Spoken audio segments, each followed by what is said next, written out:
Saudara, kita mulai Sapa Indonesia Malam dengan informasi Majelis Hakim PN Jakarta Selatan telah menjatuhkan vonis 1,5 tahun penjara. Kejaksaan Agung menyatakan tidak mengajukan banding atas vonis Eliezer yang jauh lebih ringan dari tuntutan jaksa. Jaksa Agung Muda Tindak Pidana Umum Fadil Zumhana menyatakan pihaknya tidak ajukan banding karena melihat putusan hakim sudah adil. Jaksa juga mempertimbangkan sikap keluarga Yosua yang sudah memaafkan Eliezer. Dengan demikian putusan majelis hakim sudah memiliki kekuatan hukum tetap atau inkrah. Menjatuhkan pidana terhadap terdakwa. Kami melihat bahwa pihak keluarga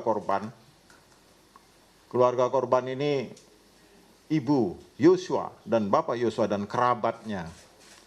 Saya melihat perkembangan dari mulai proses persidangan sampai akhir kemarin putusan Richard Eliezer Pudihang Lumiu. Satu sikap yang memaafkan berdasarkan keikhlasan. Dalam hukum manapun, hukum nasional kita, maupun hukum agama, termasuk hukum adat, kata maaf itu adalah yang tertinggi dalam putusan hukum. Berarti ada keikhlasan daripada orang tuanya. Dan itu terlihat dari ekspresi menangis, bersyukur diputus hakim seperti itu. Jaksa sebagai representasi daripada korban. Kami mewakili korban dan negara dan masyarakat. Melihat perkembangan seperti itu. Kami salah satu pertimbangannya adalah untuk tidak melakukan upaya hukum banding dalam perkara ini. Karena bagi kami sudah terwujud keadilan substantif, keadilan yang dirasakan oleh korban maupun masyarakat melalui berbagai pemberitaan yang kami terima dan kami respon. Sebelumnya saat divonis 1 tahun 6 bulan penjara, Eliezer yang mendengarkan putusan hakim sambil berdiri itu pun sontak tak kuasa menahan tangisnya di depan hakim. Eliezer bahkan terlihat mengucap syukur kepada Tuhan usai mendengar vonis yang dibacakan hakim.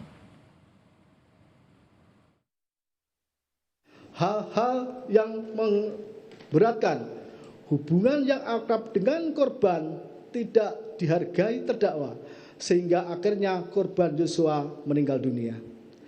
Hal-hal yang meringankan terdakwa adalah saksi pelaku yang bekerja sama, terdakwa bersikap sopan di persidangan, terdakwa belum pernah dihukum, terdakwa masih muda dan diharapkan mampu memperbaiki perbuatannya di kelak kemudian hari, terdakwa menyesali perbuatannya dan berjanji tidak akan mengulangi lagi. Keluarga korban Nofriansah Yosua Huta Barat telah memaafkan perbuatan terdakwa.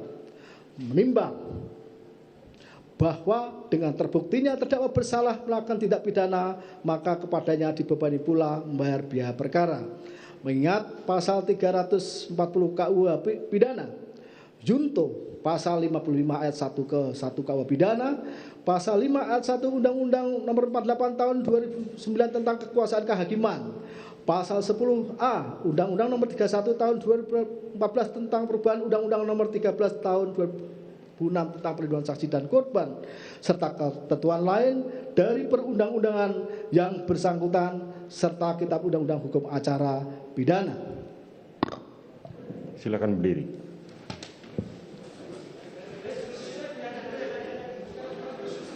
Mengadili. 1. Menyatakan terdakwa Richard Eliezer Pudihang Lumiu terbukti secara sah dan meyakinkan bersalah melakukan tindak pidana turut serta melakukan pembunuhan berencana. Menjatuhkan pidana terhadap terdakwa Richard Eliezer Pudihang Lumiu dengan pidana penjara selama 1 tahun dan 6 bulan. Menetapkan penangkapan dan lamanya masa penahanan yang telah dijalani terdakwa dikurangkan sepeluruhnya dari pidana yang dijatuhkan. Menetapkan terdakwa tetap berada dalam tahanan. Menetapkan terdakwa sebagai saksi pelaku yang bekerja sama atau justice kolaborator. Menyatakan barang bukti adalah sebagaimana dalam surat tuntutan jaksa penuntut umum.